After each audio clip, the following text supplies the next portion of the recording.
My dear brother President Barack Obama, I salute your unprecedented historic victory. Just a year ago, we were there celebrating on the Mall, and here we are 12 months later. And I must say that despite your brilliance, despite your charisma, I'm disappointed when it comes to the fundamental question, which is a question of priorities, a question of urgency. How deep is your love for poor and working people? We need democratic policies, not technocratic policies. Your economic team has little or no concern about poor and working people. Job creation is an afterthought. You say the recession is over, but 10.2% of our precious citizens are still unemployed, and many of those have given up working. How deep is your love for poor and working people? Don't be seduced by the elites. I applaud your brilliance. I applaud your charisma. You changed the image of America. But don't simply be the friendly face of the American empire. Many lives hang on your courage, and you cannot do it alone. Like Abraham Lincoln, who needed the abolitionist movement, like FDR, who needed the labor movement, you need a progressive movement to push you. That's what I plan to do, but you have to be receptive. You are in a tough situation. I understand that. But as you recall from the discussion that we had 2 years ago, if you cannot keep alive the legacy of Martin Luther King Jr. and Rabbi Abraham Joshua Heschel and Miles Horton and Dorothy Day and Cesar Chavez in the States, and connect it to the empowerment of those Franz Fanon called the wretched of the earth, you will end up just another colorful caretaker of an empire in decline and a culture in decay. I believe, like Martin King, that democracy can be reinvigorated, can be revitalized, but it takes courage. You can't just cut deals. You have to take a stand. You have to have backbone. So I wish you well. Continue. I will continue to put pressure on you, loving pressure, because in the end it's not about you, it's not about me, it's not about any isolated set of individuals. It's about forces that will ensure that poor and working people can live lives of decency and dignity. Bless you, my brother. You stay strong. We all remember the celebration in 2008, particularly in the African-American community, after the president won this historic election. Incredible change, but look at what has changed since then, because it's really huge. If you look at the country, you break down the red and the blue everywhere that he won and where John McCain won.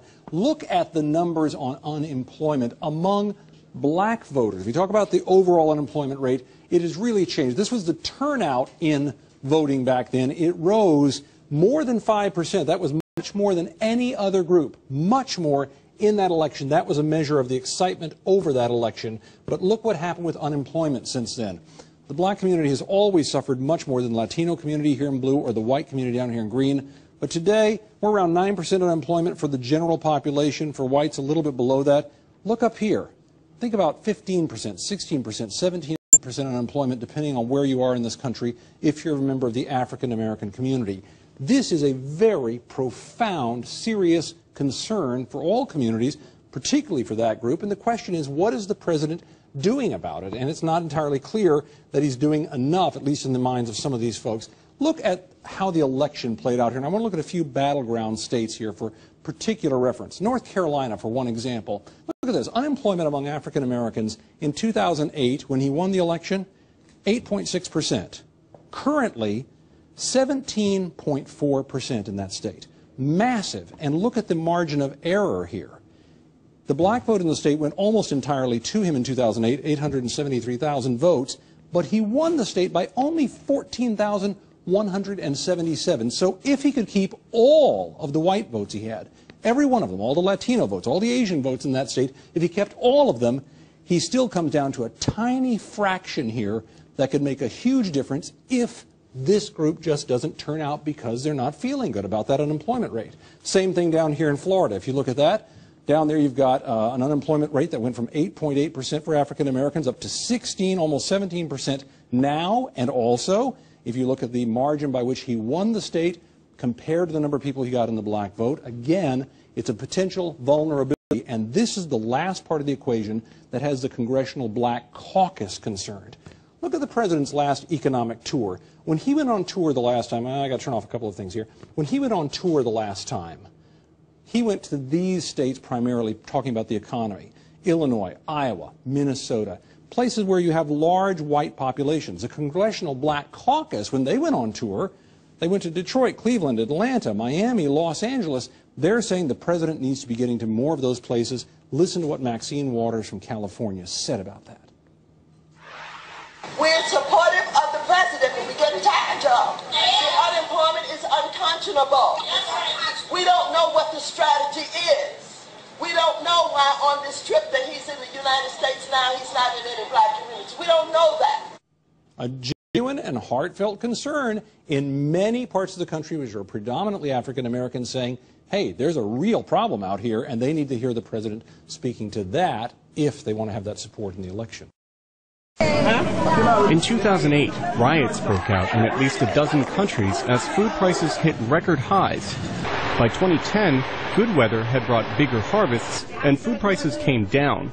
But in February, the UN Food and Agriculture Organization chief, Jazrel, told VOA the danger was not over. All the other factors that led to the price crisis are always here. They have not changed. Juve said biofuels are still competing for food crops. A third of U.S. maize went into ethanol this year. Energy prices remain high, and that affects the cost of food. The world's population keeps growing, and weather is unpredictable. If we have, and I pray that we don't have it, serious problems of flood and drought in major exporting countries, we're back to square one. Then a drought in the Black Sea region sliced Russia's wheat harvest by a third. In August, Russia banned wheat exports, and that made the situation worse, says Shengen Fan. He heads the International Food Policy Research Institute. It is a drought that triggered the Russian ban, and it's the Russian ban that triggered the wheat price increase. Prices vary by region, but the FAO says that global prices of wheat and maize have increased almost 50% over last year. Experts predict even higher prices next year. They have still not returned to where they were 2 years ago, thanks largely to grain stocks that were bigger this year than in 2008. But Fan says there's no guarantee for coming years. I think we really needed to take some urgent actions. If we don't, I guarantee you we will have another crisis. Fan says in the long run, the world will need to feed more people with less available land, water, and other resources. So countries need to help their farmers become more productive. In the short run, markets are watching the weather in South America. Bad harvests there could push prices up further. But a return to 2008's high prices is not inevitable, says economist John Anderson. Certainly we're closer than we are comfortable with right now. But I think it's a little premature to say that we're definitely due for a repeat of that magnitude. Anderson says farmers have responded to high prices by planting more, and barring more weather catastrophes, that should eventually bring prices down.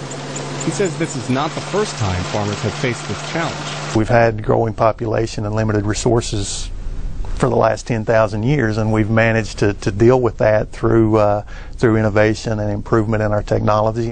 But it will take time before improvements affect market prices, he says. In the meantime, he expects food prices to rise at least a little over the next several months. Steve Baragona, VOA News, Washington. He told Abraham, get out from your caves. Get on out to a foreign land. Once he did that, watch this, that he felt sorry for his brother's son and took him with him. Took Lot with him. Then Lot folks stirred up some confusion.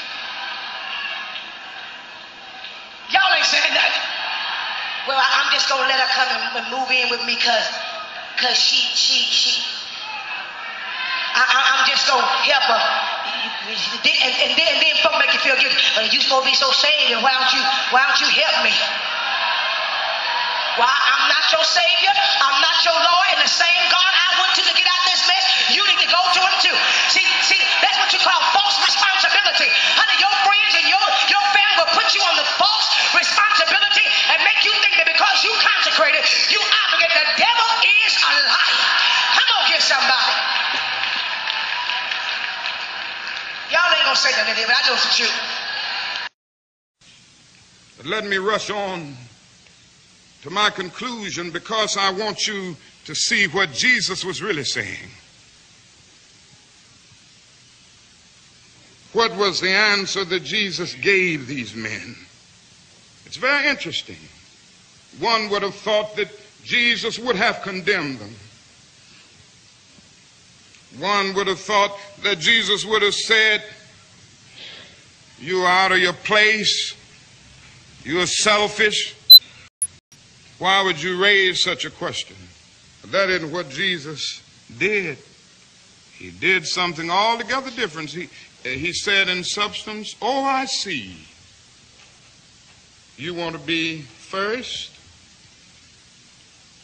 You want to be great? You want to be important?